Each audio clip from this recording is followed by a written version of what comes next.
Hi, welcome to our podcast for BoroManCan, Three Wise Fools. The Three Wise Fools podcast is brought to you by the Public Health South Tees BoroManCan Men's Health Campaign. However, we feel we should make it clear that the pod, the content and the opinions expressed within are not necessarily representative of Public Health South Tees or its associated local authorities, Middlesbrough or Redcar and Cleveland Borough Councils. We do this in our own time and enjoy the freedom to talk about the issues in our way. So enjoy the pod and visit www.boromancan.co.uk to find out more. Hello and welcome to the BoroManCan pod. My dad is on this podcast and swears a lot. Some of you might find it offensive and some of the language and words may also offend. My dad isn't bothered, but we have to warn you. Three wise men, three wise fools. Laid back.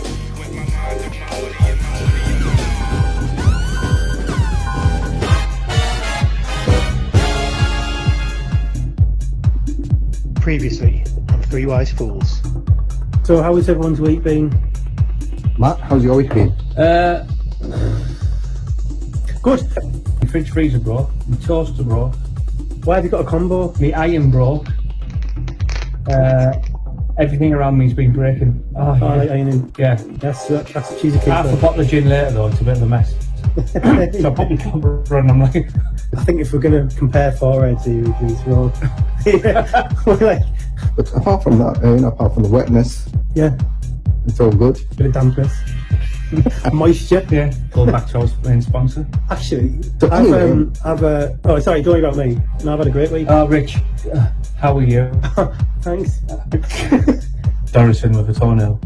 Not Doris again. Doris again with a How toenail. many toenails has she got, man? Broken off. What are you doing about Netflix? 13 toes.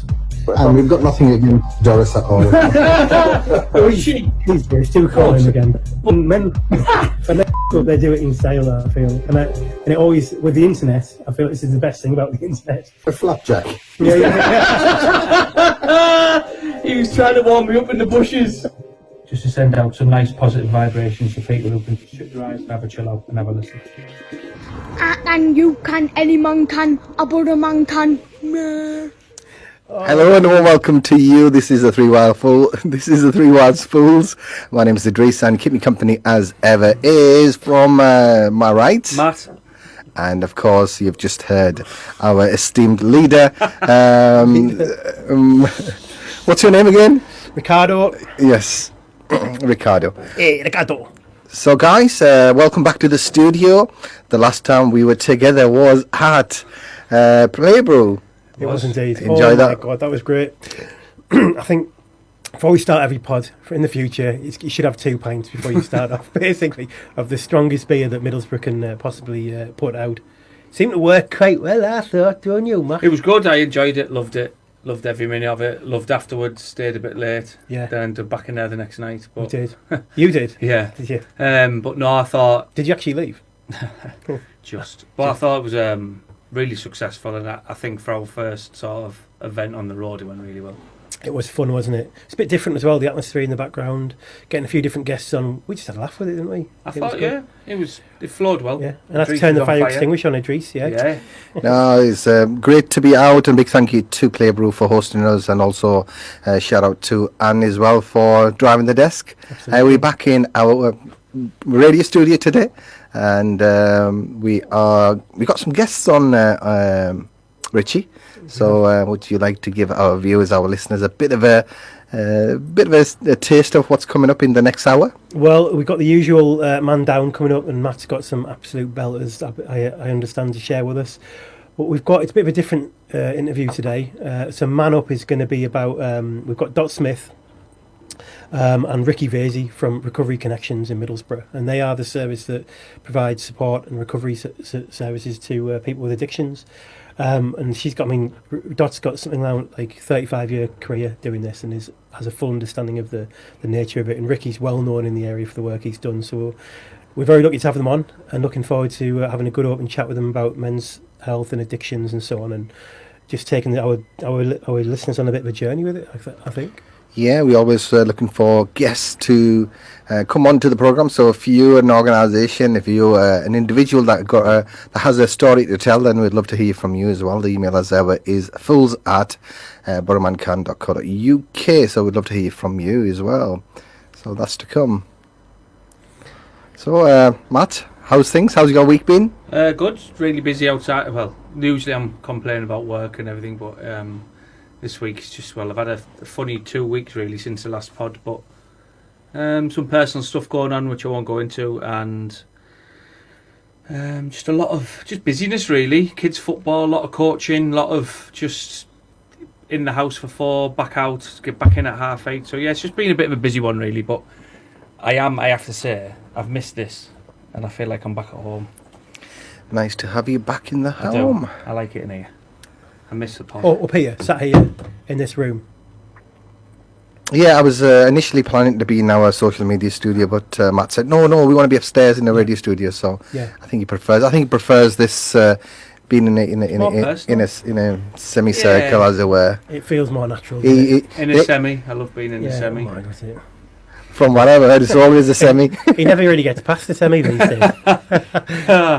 But he said he prefers to look you in the eye when he's talking. It does. Yeah, That's probably I think- why. And That's you. why. Don't look at me now. Don't look at me. What, he's winking at me now. But how are yous anyway, guys? All alright? Yeah, we had a bit of a mad couple of weeks as well.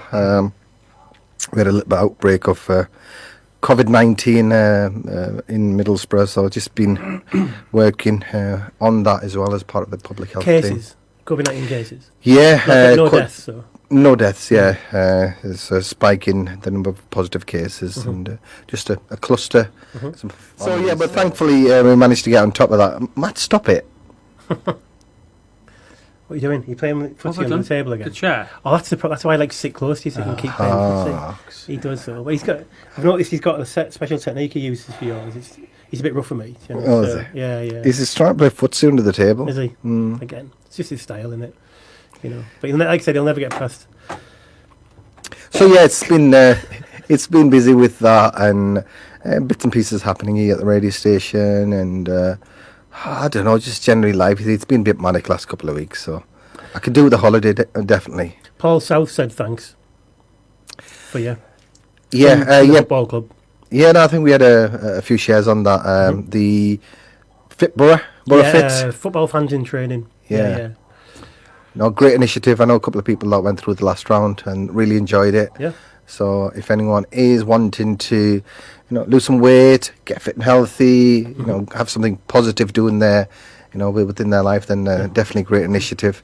Because sometimes it's difficult when you're on your own to get motivated, but when you're doing it as part of a group and you got that camaraderie going, I think it's a fantastic initiative. So And down at the stadium and down at their training and stuff like that, they tie it all together as well. So they've got all the cooking facilities and they tie it all up.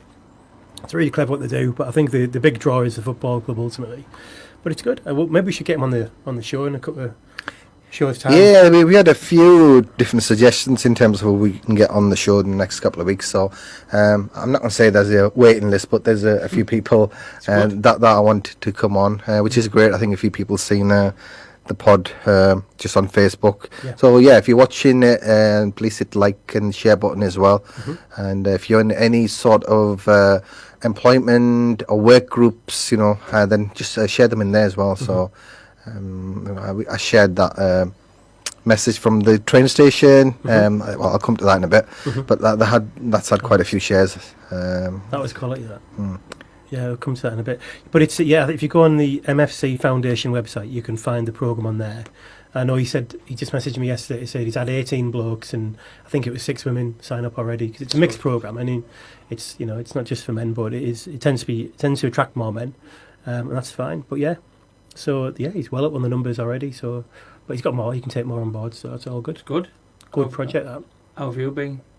I'm good. I mean, I was away last weekend. I took the Friday off, went wild camping with a girlfriend. First time she's been wild camping, so took her up a 42-degree climb on a mountain with a backpack on, and she just got on with it, and that's just brilliant, really. Bex kind of just, but she loved it. I mean, we've got good weather. Woke up at Red Town under Helvellyn beautiful views. I love it up there. Just completely chills you out. And then you come back to this shit, and you've got to do it. when I say this shit, I mean my job. But no, to be fair, it's been pretty good. I'm still working from home and sort of trying to get my head around it. But if I just read another report about what they're expecting the state of mental health to be like when we come out of whatever it is stage we're coming out of, they reckon that they're talking about 5 years of recovery from this as well, in terms of kind of how long the effect's going to go on for. And it's kind of like I've been reading thing after thing and working on our wellbeing network, and it's all good. But oh my God, one eternity later. Oh man! So all I know is that a girlfriend was saying in her own head when she was climbing up this this 40-degree climb. She was just saying, "I am mountain goat. I am mountain goat." And I kept looking down. It was so steep. You would only come up it. You would never go down it because it'd be lethal. It genuinely would. And I'd set the route out and I hadn't really checked it properly. But it is a proper route. It's proper. Well, I say proper route. It's like a hard route. Yeah, it's mainly like grass and bracken and stuff. And there's a few footholds to put you in. But it's a scramble up the side. And then you get to a place where you walk flat for a while, and there's a place called Hole in the Wall, which isn't exactly what you'd think. It's a wall. It's got a hole in it. I mean, it does it does deliver, but then you're right next to the Red Tarn from there. So we did pretty much all the climbing in one, but she did well. I mean, I've seen people completely fold and just freeze up. Do you know what I mean? But we had a pack on, about 12 kilo package as well. So to do that was pretty impressive, mate, to be fair. Then we had a swim in the Tarn on the morning. It was 20 odd degrees, and the Tarn was about 18 degrees in the water. And that was just amazing.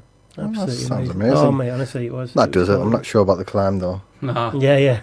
No. Well, we're going to get an elevator put in or something like that. We'll get flown in by helicopter. Yeah. Idris, we'll get dropped in. Yeah, I think it's one of those that you have to... I mean, he's done triathlons and Ironman and all sorts. I don't like to talk about it, though. Yeah. I don't like to talk about that. It's my thing, innit, getting out there. He likes it on the wild side. Yeah, damn right. Because your dad, I don't know if I'm going to go into it, but leading up to that, would have been a nice break for him after the week he'd had before, leading up to the BoroManCan pod and everything. Yeah, well, I got to the last pod, didn't I? And just an hour and a half before, and my dog had savaged another dog in the park. And 400 quid vet bill. The other dog's okay. Went to see the owners and obviously covered the bill off and everything. So that's a bit of an ouch in the pocket, isn't it? It's a lot of money. But in the end, we decided we sort of had he's very reactive to other dogs, and we take him as far as we could go, and we took it. It's a difficult decision to take him back. He probably wasn't going to be for us. We couldn't keep him safe, basically. So hopefully he finds a home which is more like a farm or something where he can be a bit. It's tough, man. I mean, I've never had to give a dog up before, and I've had dogs from rescue before, but oh man, having to do the. I think I needed a couple of pints down me just to settle the nerves, because it was quite traumatic. It's good you had a break. Oh, it was awful. But then that was it. It was a case of we need a bit of space, basically, to do it. As small as it was, I mean, that was something that shook me up. The tears flowing when I got back from that happening, and I couldn't do anything about getting off this other dog. It was savage, But So you try and do the responsible thing, but I could probably go more into that at some point. But life's ups and downs, eh? So I know we didn't want to talk about it, but the COVID thing. Yep. I know that I mentioned on our group the other day about how high the suicide rate had got since last year, and something like a 200% leap. Yep. In suicides, and a massive leap in men as well, with hangings and whatever else. And it's sad. Well, ladies, and ultimately you can strip it down and say it's this, it's that, and everyone, it's just sad. I don't know. I mean, I know it's sad. This is what I know is that in some areas there'd been a very marginal increase from last year. In other areas it had gone down. But what they do say is that you've got to look at the whole year of the rate before you can see it in context. And that's as far as I can go. I mean, like I said, I've heard that some areas it's gone up quite a lot.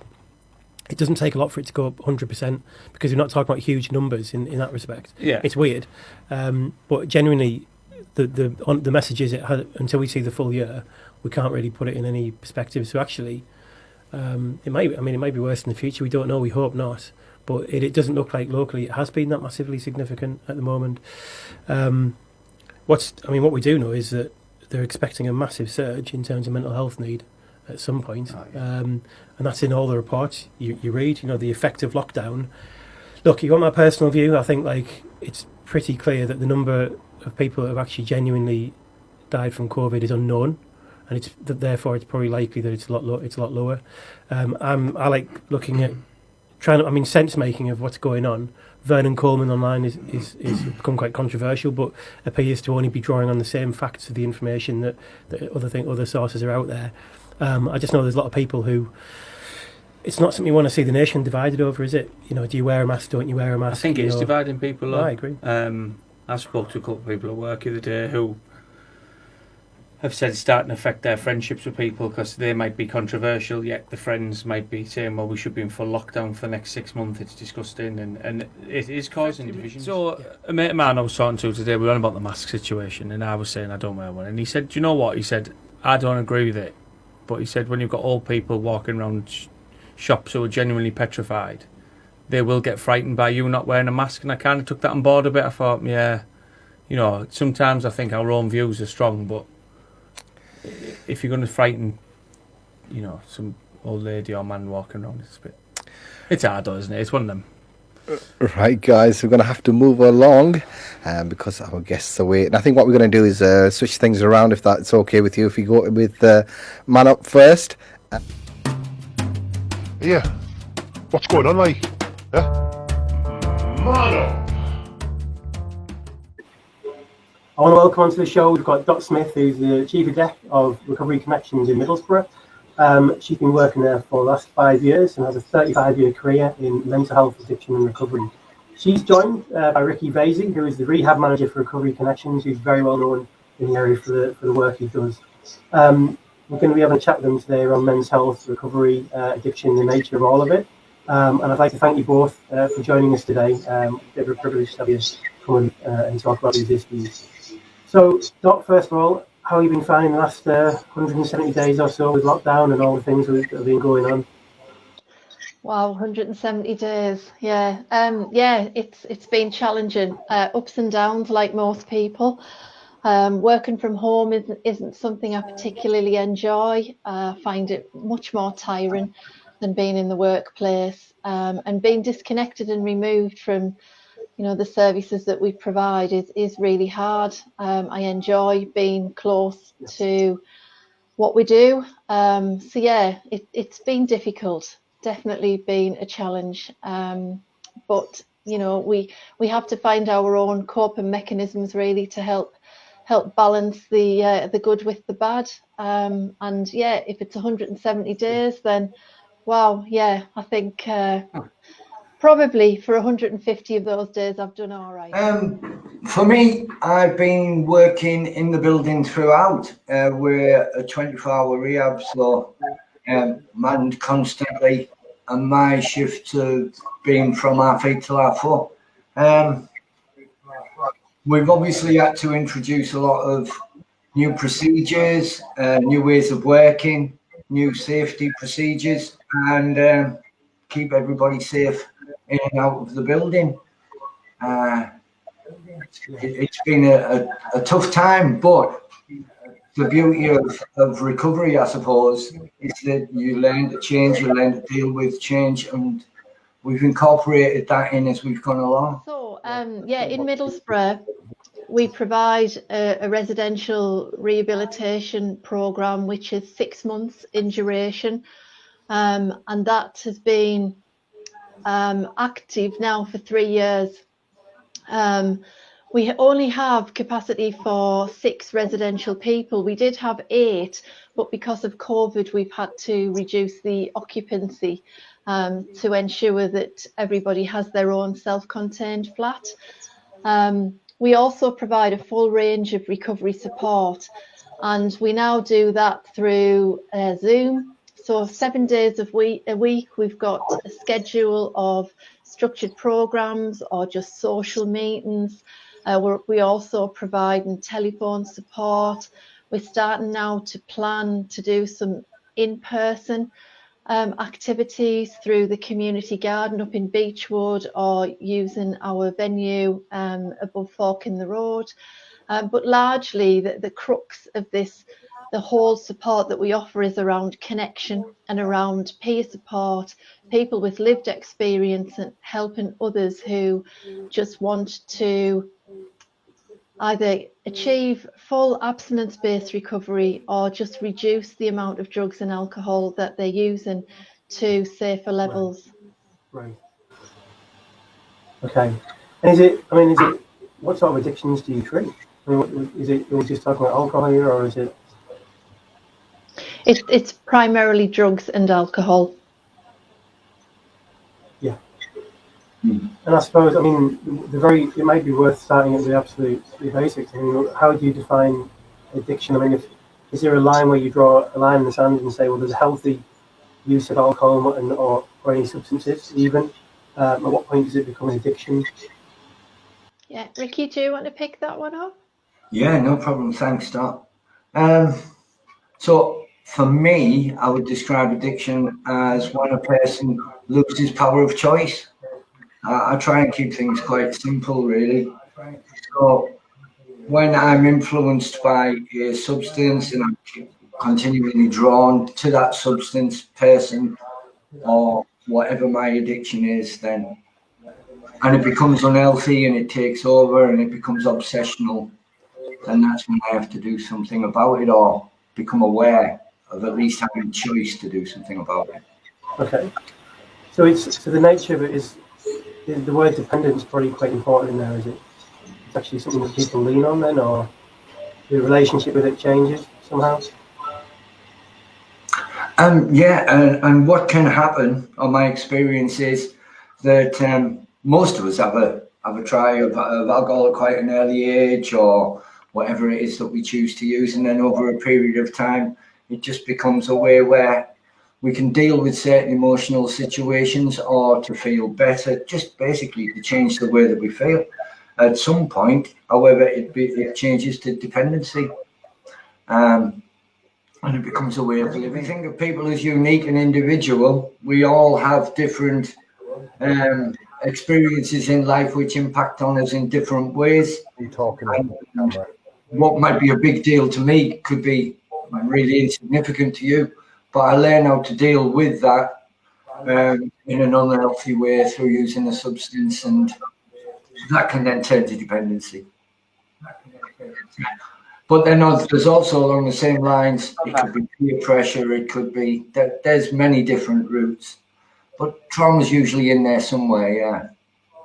Yeah, just on that, Ricky, part of my journey was I became a BoroManCan champion, and part of my journey was to realise that I was misusing alcohol in a way perfectly described by yourself. As I went through a divorce, I had 2 young children, I had no money, I was really struggling with myself, and I was using alcohol as a dependent, really, to make myself feel better. And luckily, a woman in Tesco stopped me in my tracks and told me I was probably drinking too much, or I didn't know, and she'd been a blessing to me, really. At what stage can people come to yourselves with that? So, although yes, I was using alcohol as a dependent, and it was unhealthy for me because my fitness had gone, I wasn't playing football, etc. At what stage can they come in for an early intervention? So, for example, do they have to be a full-blown addict to come to yourselves, or could someone going back to when I was, could I come in at an early stage and say, look, I'm working, I've got no, house needs, my struggles are that I'm struggling to cope with what's going on in my life, which I'm trying to sort out. However, alcohol's a big part of that. Okay, from my perspective, I mainly work in the rehab, so those guys, I work with the guys that are kind of moved a little bit further on than that. However, the community aspect which we offer is open to support and help people with any directional stuff that they feel they need when they're going a little bit offline, if you like, and they're look, I need a little bit of help with this isn't working for me, I'm maybe drinking a little bit too much, could you give me some advice? They can contact our community team and they'll support them with that. No, I think that's absolutely right, Ricky. You don't have to have reached that rock bottom point. In fact, we would much prefer people to be able to say they need help much sooner. We know that stigma plays a big part. We know that people feel a lot of shame and guilt about the levels of drinking or drug use, and that can actively keep people from presenting for treatment. But, you know, for people who are in earlier stages, such as yourself, peer support is incredibly powerful. You know, speaking to somebody who knows exactly what it feels like to turn to alcohol or drugs to change the way that they feel, to help them sleep because they might be really anxious, just to help them get through each day. You know, we're a lived experience organisation, which means, you know, 85% of our staff employed in the organisation have experience of just that. So yeah, absolutely, please come forward.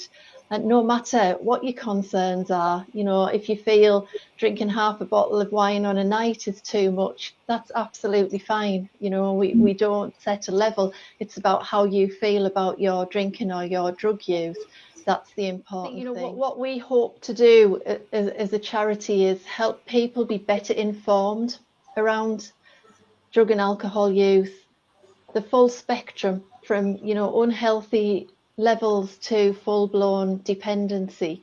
We want to better help and inform local communities so that they're able to recognise the signs and symptoms, just as that lady did in Tesco for you, you know, so that we can compassionately approach colleagues, neighbours, friends, and have a conversation that doesn't involve making the person feel like they should be ashamed, or they're less than, or they're a failure, because this is what their coping mechanism has, you know, that's what's manifested. And I would say that goes across all communities, although we recognise, Idris, that we're not brilliant at engaging with the communities, BAME communities in Middlesbrough, and we want to do better at that. And we also want to help facilitate that education and awareness raising across the board, across all communities, so that we can make it easier for people to come forward. We have a range of ways of accessing. You know, we have a really vibrant social media accounts where people can send us a private message, which quite often happens, and it might be a concerned family member or a concerned friend that send us a message to say, how can we better help? How can we support in a way? And I think language is really important. You know, the language that's used around addiction is so stigmatized that really, really impacts the shame that people feel because they've been given a label for the behaviour that's playing out. Ricky, you might want to pick up on some of that. Yeah, particularly the label and the stigma thing, really. What we try and do is we work with residents and we work with people. One of the things which I noticed when I first started working over Middlesbrough is people were called clients, and it all became very unhuman. And I think what we need to do and what we do and why visible recovery is such a big part of what we do is recognise that this addiction, if you like, can affect everybody regardless of background, and change is possible, and to do it at a very human level. Yeah.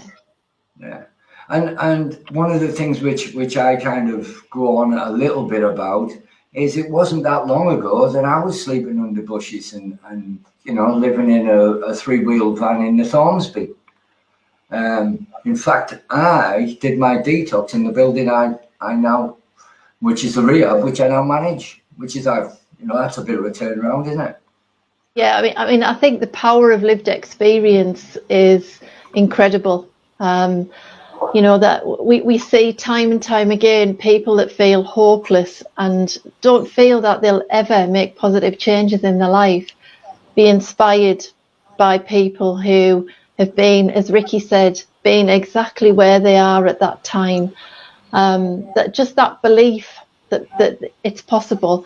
And, you know, I always use an analogy, and it's a really blunt analogy, but, you know, for those of us that's been to weight loss groups, you know, it's that lady or man at the front of the class who has lost all of that weight, that gives you the absolute trust and belief that it's possible, that they can do it, so why can't I? There's no difference in terms of that behavioural concept, that staff and ambassadors, you know, people who come through our service and other services are able to then do an accredited qualification, become a recovery ambassador, and currently 4 ex-ambassadors are now full-time members of staff. Ricky is a prime example. You know, he's our rehab manager.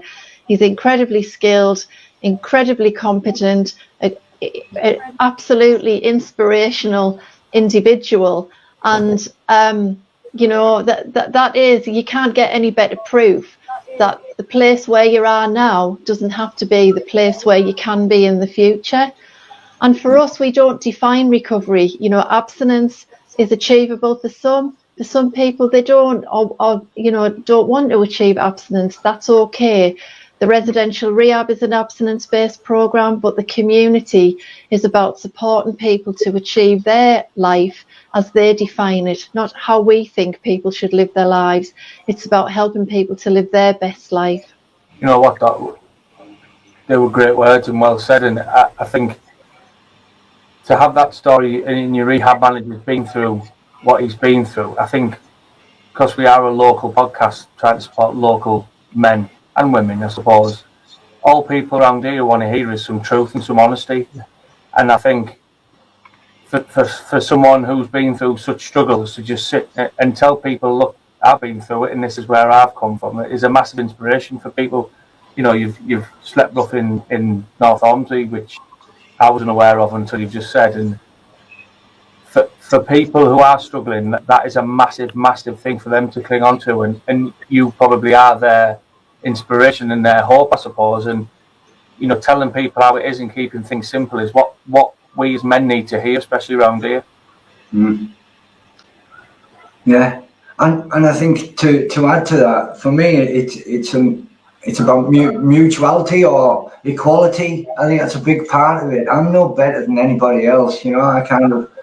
I just decided one day that'll do, and I asked for some help, and I was lucky enough to meet the right people who helped me along the way. And I did have to go to that dark place that you mentioned earlier on. But at that point, I knew I was ready, and just by asking for help. And that all started because I seen somebody walking down the street I thought was dead, and he looked really well. And so I said, well, how are you doing that? What's going on for you? And he told me about 12-step fellowships, and he told me about the community support that was available, and I tapped into that, and my life changed really quickly. Just first of all, do you have more males coming through your service? Do you have more females? Is that a reflection of those numbers reflect the reality out there? You know, is it more likely that males will end up relying on substances or alcohol to deal with the problems, or is that where are we at with that kind of thing?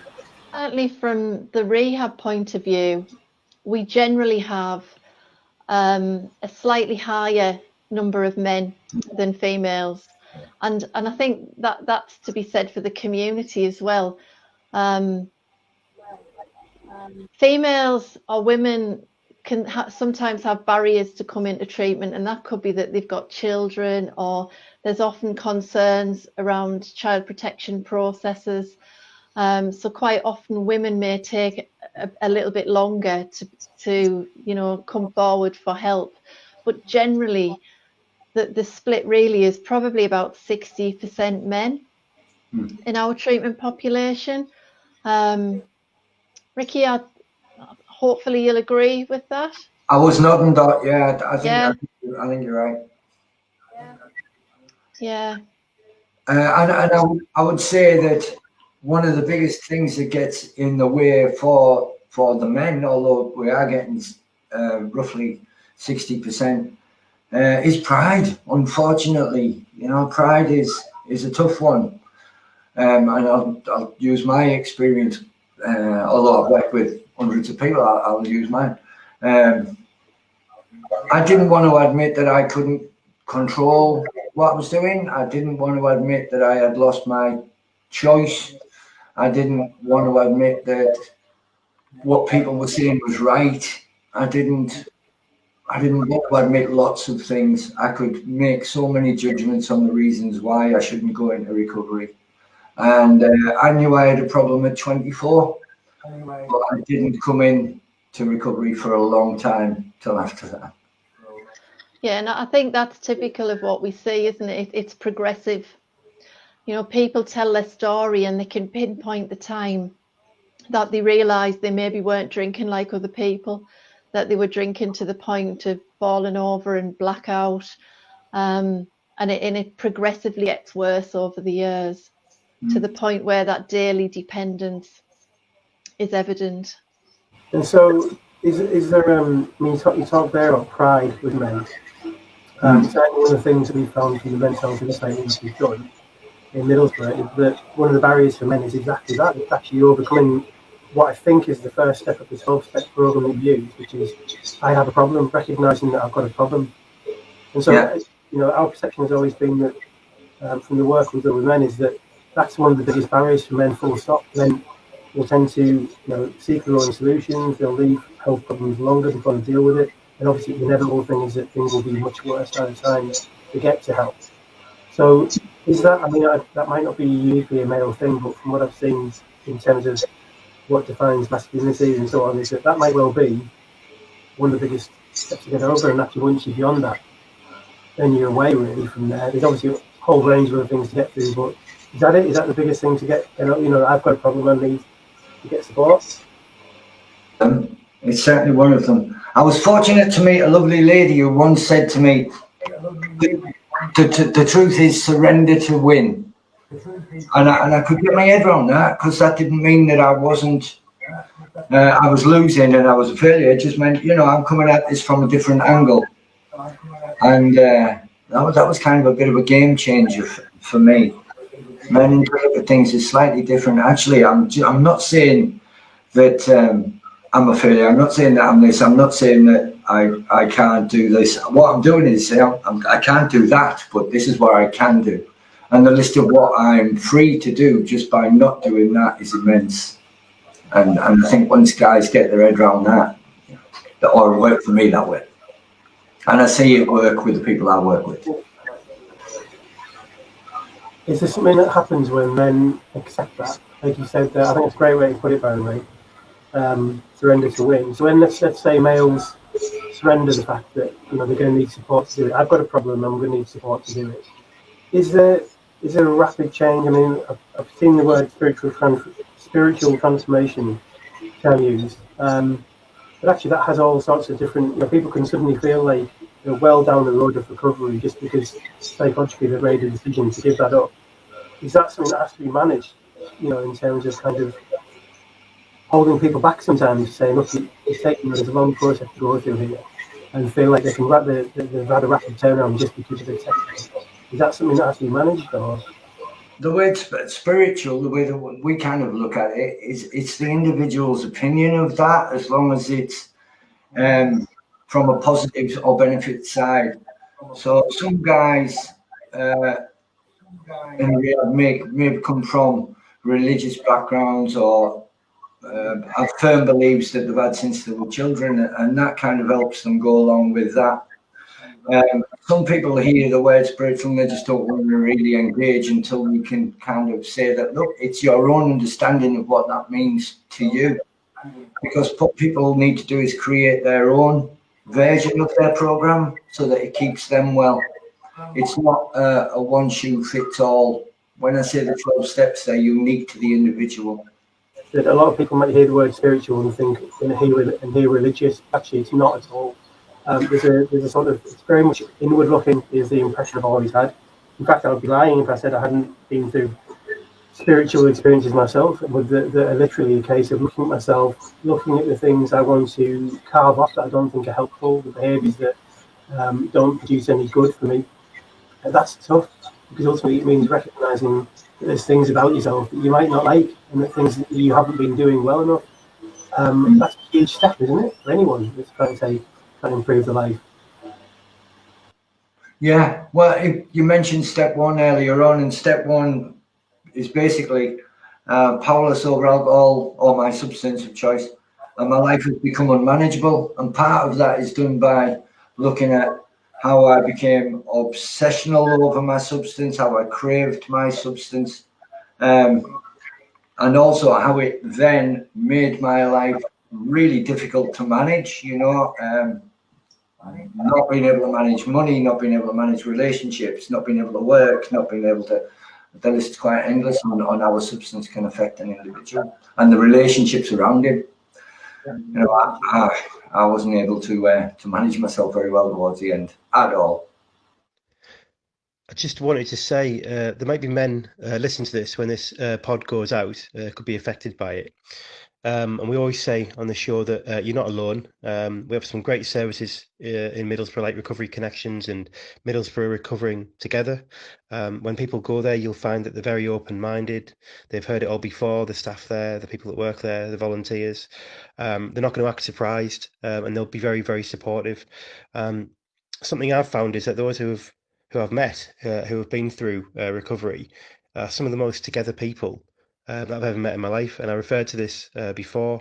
People have to go to a dark place, and those who do that sort of necessarily have to do it.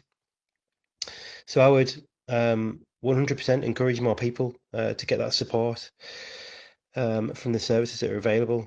And I would like to ask both of you, really, are the messages you'd want to put out there to those that might be listening to the pod, if they're like struggling with alcohol or an addiction? What message would you want to put across to them? Well, Ricky, I think you're probably the best person to give the message. I think what Richie was saying is, what would we say to somebody who was struggling, and how would we help them take that step? Okay. Yeah. Okay. So try and just leave everything that your head's telling you to do and the reasons why you should be doing it behind, and just ask for some help. I realise how difficult it is picking up the phone. Please just pick up the phone. If you're uncomfortable with the phone, look on the internet. There's so much help there at the moment. If someone was to go on our website, there's loads of links and stuff, and they could even go in and just watch stuff and maybe not feel so alone, and maybe be able to hear that, do you know what, that guy gets me, do you know what, he's saying how I'm feeling. That was what drew me in. Maybe he's trying to get on one of the fellowship meetings, and all the links for that are all over the internet. And we're fortunate that we even have local ones in Middlesbrough. They're actually on the internet now as well. So you can join a local A, you can join a local CA, NA. The list's all there, and they're really accessible. There's the link, click, boom, you're in. You don't have to see it. And these guys know how to do it. They're the experts, and they'll just give you the best suggestions. And the biggest one of all, I think, is this stuff's possible because people are doing it. Yeah, I absolutely agree, Ricky. In lots of ways, although we're facing challenges through COVID and, the lockdown, it's never been an easier time to dip your toe in the water and log on to one of these groups. As Ricky said, you can do it completely anonymously. You don't have to have your camera on. You can sit back and just see what it's like. You can watch people tell their stories, get that real important and powerful identification that somebody else feels just like you do now. Drop us a message through our social media. We will always give people a call back and do whatever we need to do for people of Middlesbrough to take that courageous step. Because, as a woman that I grew up in a household affected by alcohol use and a father that never achieved recovery. I work with courageous men on a daily basis, and recovery journeys never cease to surprise me. People live their best life on a daily basis, and we see people walk through the door feeling like they'll never ever achieve it, and time again we see the proof that people can. Yeah. I was fortunate not too long ago to watch a man hold his baby, and that baby will hopefully never see him use a needle. But it wasn't that long ago that he was laid on the floor. That's the stuff that gets me, you know. Yeah, absolutely. We never tire of that stuff. I think I've just been sat quietly, just nodding away and listening, and thankfully, touch wood, I never got to that point where, I needed that in-depth help. But I think there's a few messages that have come out of that for me as someone who possibly still does struggle a little bit at times. Was don't be afraid to speak out, find a peer. And the big one for me was, you will be working with people who don't think they're above you. And I think for blokes around here, that's a big thing. I think when you're an addict and when you are, maybe committing crime, or you're getting arrested, or you're getting involved in like shoplifting, you're homeless, you're asking for money, people are very, very judgmental about, well, he's just a scumbag, he's this, he's that, when they don't know their journey. And, I think people have to have a bit of empathy. And I think when you are in that dark place, you're probably being put down a million times. And to have someone like yourself sit there with them and, speak to them on a level that they understand. And then when they realise that you don't think you're better than them, that's a massive positive thing in them. And I think you're doing a fantastic job in it. I'm a bit in awe, to be honest, because I wish I had the strength and patience to do it myself. But, honestly, it's a fantastic thing. Well done. Thank you. And I think I'll just finally, just for me, just say that, there's a lot of laughter in recovery. I think Ricky, the sense of humour that everybody has, everyone laughs together. It's fine to cry together, it's fine to laugh together, and life is for living, and life is to find, for us to find our purpose and to make the best of what we've got. And it's a very, very joyous building with a lot of noise and a lot of laughter and a lot of fun. Yeah. So look, it's gone very quickly, about just over half an hour, so I'm sure we could have talked for quite a lot longer, and maybe again in the future we can touch base and find out more. But we will put the links to Recovery Connections and Middlesbrough Recovering together with all the services on the BoroManCan website. And obviously we'd encourage you to do the same. So if the men who are accessing the services can see other mental health services that are available locally, and obviously that's about working together, isn't it? But thank you so much, both for coming on and coping with the technical problems we've had today, which have dogged us for the first time, but we've worked through it and we really appreciate that. Thank you. Pass up our best wishes back to the service, and good luck as we sort of continue some sense of normality, hopefully, for the future. So thanks again.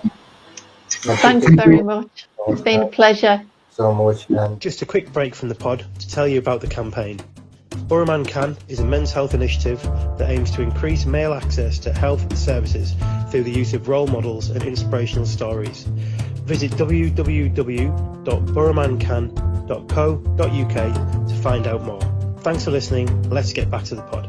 So much later that the old narrator got tired of waiting and they had to hire a new one. Tomorrow. Hello and a warm welcome back to Three Wise Fools. My name is Idris, and we decided to split the pod over a couple of days, and we're back with the last segment today. As you can see, the other two are pissed already. I've got my cup of tea. So it was getting late the other day when we had Dot and her colleague in the studio virtually for interview. So we decided to head home that evening, and today we decided to finish this off. I've got a cup of tea. The other two have been drinking all afternoon, so welcome back. Right, guys? Two white men and a Muslim. I think that's a movie, isn't it? Yeah. It's a video Richie likes to watch. Little baby. It's soon to be released on Pornhub. Yeah. Richie, right, go on. It's my first and only beer of the night, Idris, but this one's on you, pal. All right. That's not true. That's not true. This is my 8th or 9th. I won't lie. Every time I've is it really? Yeah. I've cooked dinner all day. Been a kid. Well, I'm celebrating a bit really because our Isaac, I don't get much chance to go and watch him play football because of my team, and he had a friendly this morning, and honestly, he really, really did me proud, and I got a message off his manager saying how well he did, so I was chuffed a bit for him. Good confidence boost for him. So yeah.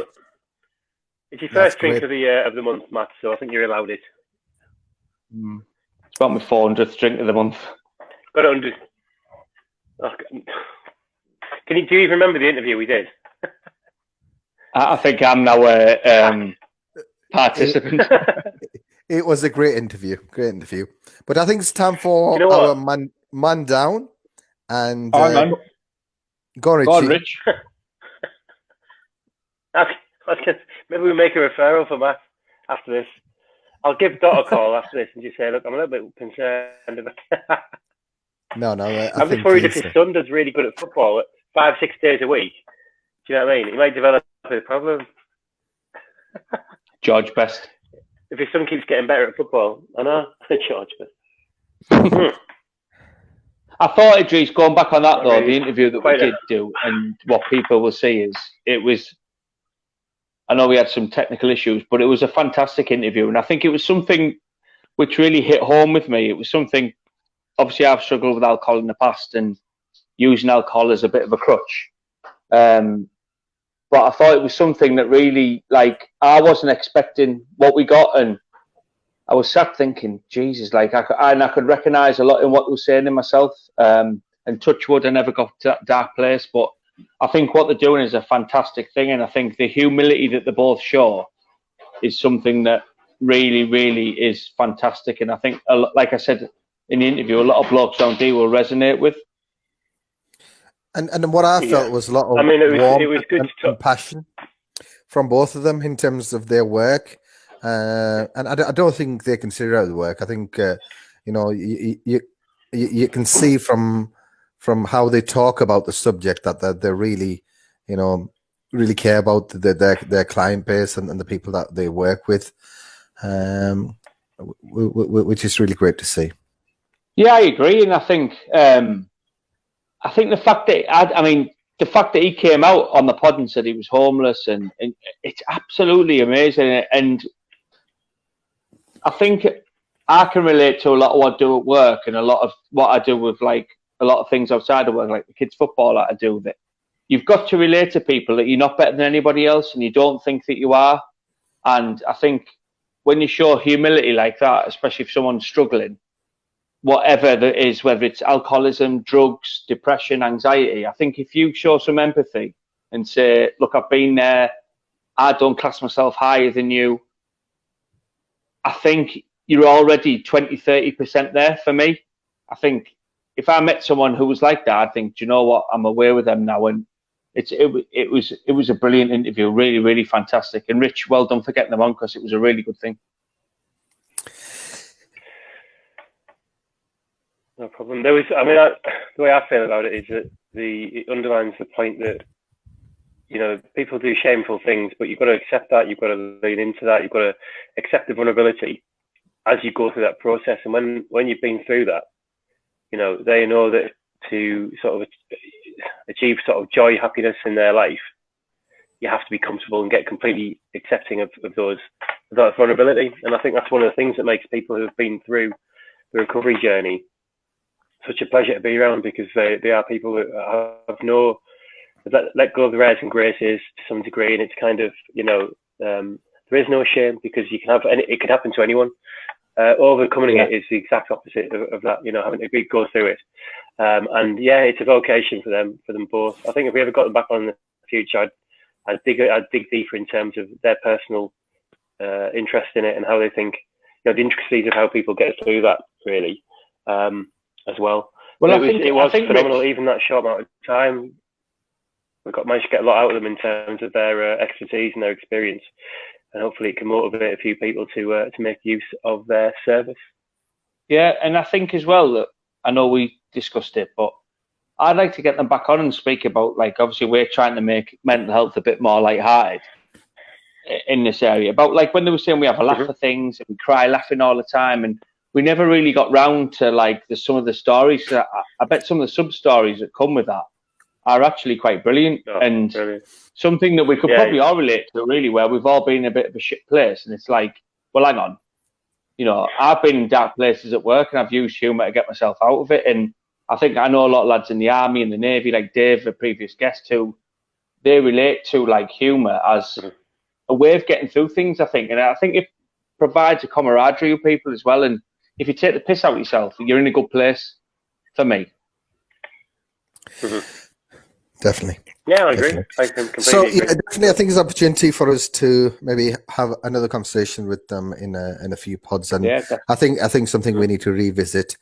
But I'm gonna have to move you guys on to our first man down, and this one caught my eye. It is from Wales, and it's not what you're thinking of, Richie. I know what you like. Any Welsh stories, and your mind goes off on a tangent. But listen, let me just share this video with you, because I'm not sure if Matt is trained like this, but watch this. Watch this. Whoa! Whoa, Jesus! So, right, tears it out. Bang! She's having a go. She's having a go. Oh, sack of titties. Oh, yes, man. Listen, I think it's brutal, isn't it? Like a sack of titties. He wasn't having none of it. That was literal man down. Right, hang on. That's a man up and man down for me. Well, the man down's the lad who got foot for the man up's the cop. And I am.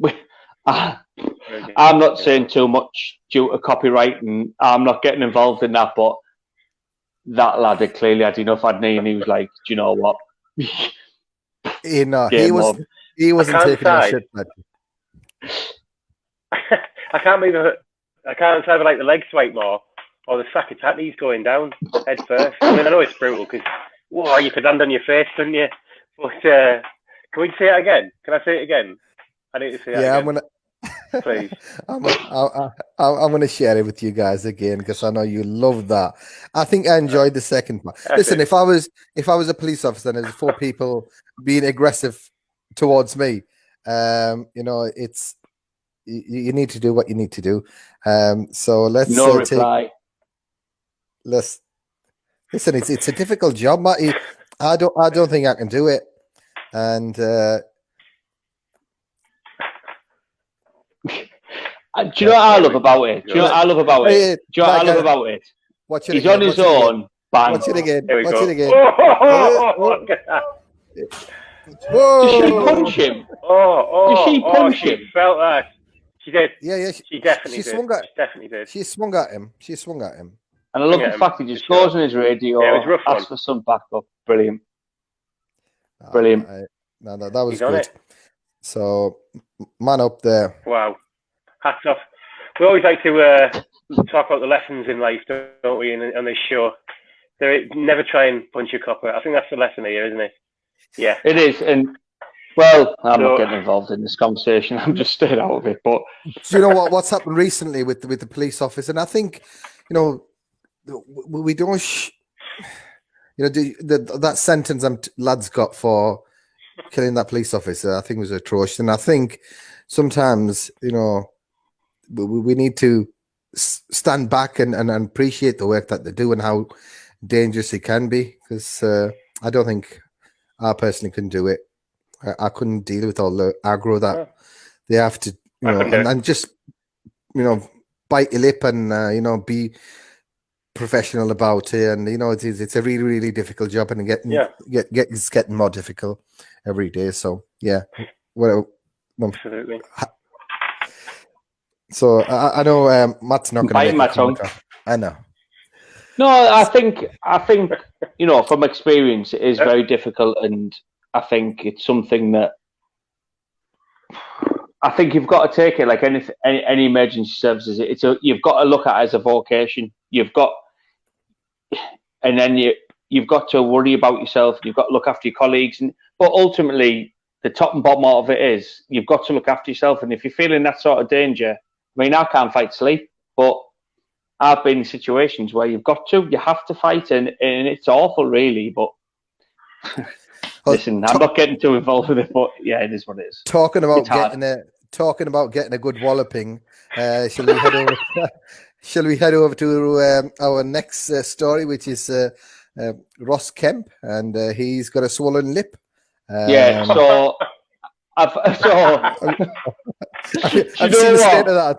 Look him. He looks like, for starters, right? For starters, when you talk about Pornhub, what is that under his nose, right? Secondly, if you look at the picture next to him, can you get that up, Idris? He looks like he's been to one of them places where like Kim Kardashian would go. Look at the state of that. So this is a story about Ross Kemp who primes himself on going to really violent places with all of his cronies, and they go to I've watched some of his shows, and hats off to him, he goes to some naughty places. But on this one, he goes up to his loft and just attacked. He just... He's lost. He's lost. He's lost. Look at his face. He wasn't like working with beekeepers trying to get rid of bees nests or something like that. He just looks like that cop in Wales has had enough of him. That's what he looks like. It's absolutely outstanding. But if you look at the images, like his lips, there's one. Look at his face there. There's one I'm looking at now where he's laid, and it's called Ross Kemp TV, and he's laid with his lips, and he looks like he's pouting. It looks like it's almost like, honestly, if I was him, I would go on Tinder and put that as my profile picture, because it looks like he's had his lips blown up. But that is a massive man down. What did he? The best quote is, I had no idea when I was opening that hatch that was actually a wasp nest on top of it. I'm very lucky that they only stung me around my nose and top lip. It could have been a lot worse. Thank you very much again, you lovely, lovely NHS. So he got battered that much. But guess what the doctor was called? I want to say a huge thanks to Dr. Lettuce for sorting me out. And he says, I'm still a massive Botox victim. That just goes showing you mess with nature. Fantastic. I think that is, for someone so hard. Yeah. For someone so hard and tough, then absolute man down. I don't know what song to finish off. Will it be Sting or the Bee Gees? Yeah. Right. So, we'll move on to the next one. Camping. Rich, you love a camp. Oh, don't you? You love a wild camp, don't you? I do. Oh, I do. Does. I love wild camp, the great outdoors, mate. What can possibly go wrong? Idris, do you like camping? What could go wrong? I've never been camping, like not in the proper sense, but. Have you ever been camping naked? Well, this guy is outstanding. Oh, God, so let me read this. This is from the 7th of August. Wild. The best one is scroll down, Idris. Scroll down. It's the one where everyone's laughing at him, and he's just chasing the. So basically, he was a nudist bather who was near a Berlin lake, and he's nudist, which is fair enough. And then he sat near the thing, and a wild boar stole his laptop, so he gives chase. He gives chase. And then a personal coach on Facebook writes, "Nature strikes back. I showed the man the photos. He laughed heartedly and gave me permission to make them public." Now, what concerns me about that is he's either completely not arsed that he's naked, he wants people to see his little ass, or he just generally is a good crack. Bare ass. I mean, come on. Because the bag contained his laptop, he gave it his all, even though he was in his birthday suit. So Richie, when you go camping and when you talk about wild camping, is this what you mean, or is that something very different? It's a frequent exchanges, isn't it, between man and beast with the laptop. To be seen running naked through the wild, chasing down some technology that a beast has stolen. It happens all the time, mate. Frankly, I'm actually sick of seeing these sort of stories every week. Rich, have you ever done nudist camping or not? What do you think? Yes. Well, John, I mean, I can. Well, yeah, of course, yes. I mean, only in Germany though, where it's legal. I must admit. I mean, near Berlin. The best thing is about that is if you look at his body, like he's struggling there. And look at that one from the side. His gut is huge, and everyone's just howling, laughing at him. Brilliant. That is the best man down. The best thing is he got his laptop back. Definitely. Maybe the guy needed a bit of excitement in his life. Maybe he was a bit of a bore. Do you know what I mean? Oh, fuck off. That is terrible, Rich. That is terrible. So have we got one more story, or is that the end? We've got one more man down. One more. So when was the last time you went on a date? I've been like happily a married. Proper date where you go to the bar, or I'm going over 6 years ago. Rich? Year and a bit. 14 months, something like that. Idris? Brutal. When you say date, does the missus count? Or obviously not, because this is a different type of dating, isn't it? Yeah. So basically, a couple recently have been out in Ireland, and so Neil Harkin and his date, Jean Macaulay, 31-year-old, booked a table at the Old Docks Bar in Londonderry, Northern Ireland, who just enjoying the night and thought, this is really good. And then the restaurant owner... A bit of a blur. Yeah. The restaurant owner knew the lad who was in his restaurant and decides to think, right, fuck it. He invited 13 of their mates to come in and watch their date and then announce with a firework that they're getting engaged. And the pair of them, when you watch the video, are absolutely mortified. It was their first date, yeah. First date. He organises the man. So the lad whose first date it is knows the lad who owns the restaurant. The lad who owns the restaurant secretly invites all of his mates round, and they're all sat there. So a customer had a birthday, so I thought they were going to do something. Happy birthday. We were sitting there having a meal, and the next thing a bottle of Prosecco came over with a sparkler on it. And then the lad who done it said it was priceless. The whole place was clapping and cheering. I mean, so basically the lad had texted him on the Friday and said, book me a table, I've got a date in. And then he did that to him. Absolute. I think that's another man up, man down. I think man up from the owner and a man down on the lad. It's brilliant. Congratulations on the music. I think it was a happy ending. Yeah, so basically, he'd known her since primary school. We have a second date lined up, but the first place I won't be going is the Old Dock. So yeah, they've got another date going on. So it's good. And the best thing is, the waiter who had the bottle of Prosecco used to play football with him. So they all just knew each other. It was just mortifying for the lot. Good. I like that. It's good that. Have you had any dates go bad before, Matt? Any dates go bad? I have. I've had, so the first time I met Alex, my missus, well, not the first time I met her. We've been to Spain, been to our mate's wedding. There was a coming together of two parties, and then we come back, and then I asked her out, I said, look, do you fancy go for a drink? She says, yeah, I'm just finishing uni. So we go to Swatter's car, and I finish work, have a pint, decide to drop the car back off, because you can't just go out for one, can you? You've got to have 4 or 5. So I took the car back home, and then we decided just to have something to eat in Swatter's car. It was fine. I bite into my burger, and it is red hot. And I then cough, and burger just flies out, like seriously, all over the menu and the table. But she stuck around. I've been on another dodgy one though.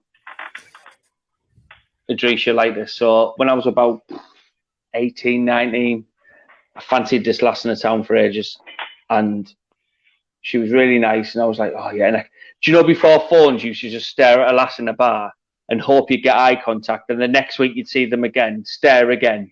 And it was like a 4-week process where you were like staring, please talk to me, please talk to me. So this went on and on and on. In the end, we ended up going out basically. So the first date, we go to Yarm, and it is red hot. I'm in my little Golf, thinking I'm cool, boiling. She's got flip-flops on, and she gets out the car and stands in dog shit. So the dog shit. But so she gets out the car, and I don't know. So I've locked the car, and she's like, I've stood in dog shit. So I am immediately like fucking mortified. I'm like, oh my God, like. And I stare at a foot, and it's curled around the flip flop. Oh, and like, got into her toes. So then we go to the pub. So we're in the Black Bull, and she's like, "Oh, just nip the toilet." I'm like, "Oh yeah." And by this point, I'm thinking, and this I could smell it. That was the thing. The worst thing was, but I really fancied it. Anyway, she goes to the toilet and comes back, and she's like, "Oh, I've washed it all off. It's fine." And I was like, So, God love her, right? I couldn't cope. So I was like, Anyway, the night was pleasant, and I kept looking at her thinking, you're beautiful, but you've stood in dog shit and it stinks. So the smell never left me, and and how bad is this? I never saw her again. That's bad shit. Yeah, it is bad, and it's quite shallow and quite shit, but it was when she got out the car, it just creased around the flip-flop. Why? She put her foot in it, didn't she, mate, that one? Oh, mate. Well, at least you can say you've had a shit hot day. It was awful. It was just, I was just looking back, now I'd laugh it off, but it was the smell, like, Richie, imagine if you pulled your car forward another few inches, you might be married to her now.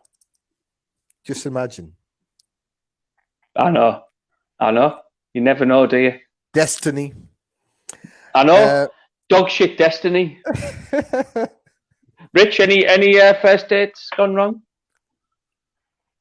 No, but no, obviously. I mean, I've always been. It's marriage. It's my problem, not first dates, mate.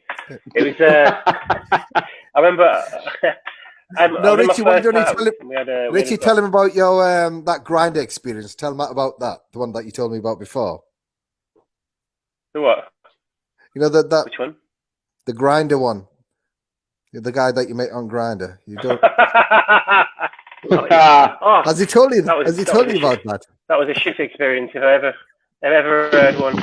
There's I found a first dog, and I was in my first house I ever bought, and the dog, we'd only had him a couple of weeks, and I got up in the morning and walked down in the dark, and right down next to the, I stepped off the bottom step, and I was barefoot walking through the kitchen and go and get some water. Anyway, I stood on it, and it was dog shit, and I just felt it go in between my toes and everywhere on my feet. For fuck's sake, no way.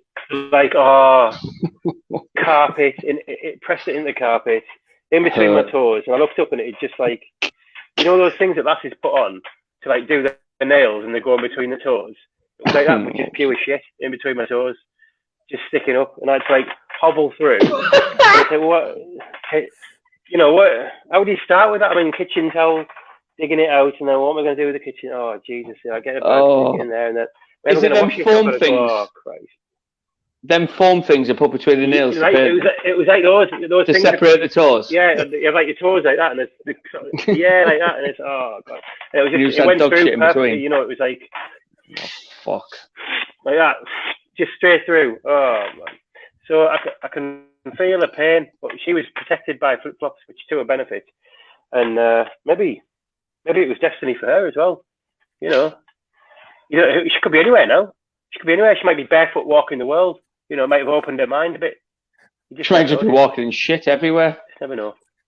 Well, I know. Oh, Matt, you're gonna have to tell us. Might turn into a fetish. You're gonna have to be track listening it down. one day, you know that, and she'd be like, You're gonna have to track it down for our next pod. I think I'll try. oh my God, we're gonna invite her onto the pod as a guest and ask her about her shitty experience. Listen, guys, it's been different this pod, and we'll be back again in a couple of weeks. I think we're gonna say goodbye now because both of you's had a few, and I'm just gonna leave it to there, and we'll be back again in a couple of weeks' time. Big thank you to Dot and I forget the gentleman's name now. Richie, Idris, for God's sake. No, Idris. No, it's on you. Oh man.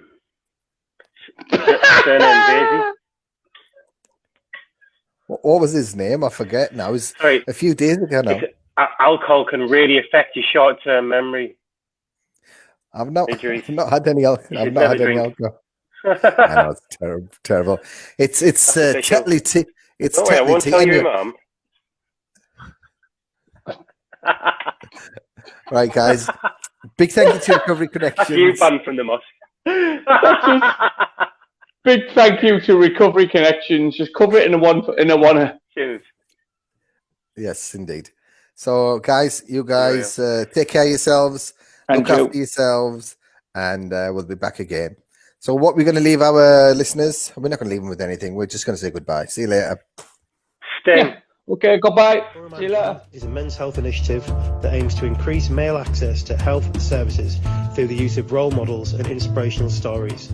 Visit www.BoroManCan.co.uk to find out more. Thanks for listening. Let's get back to